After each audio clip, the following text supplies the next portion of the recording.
ಅಂದದ ಸಿರಿದೇವಿಯ ಅಲ್ಲಿ ಬಚ್ಚಿಟ್ಟು ಪೂಜಿಸುವೆ.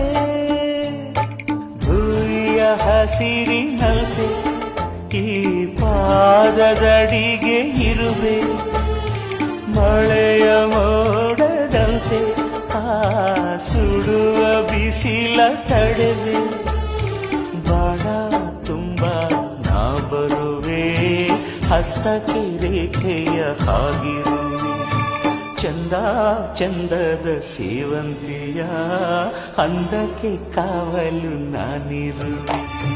ಸೇವಂತಿಯೇ ಸೇವಂತಿಯೇ ನನ್ನ ಸೆಲೆಯಲ್ಲಿ ಗಮ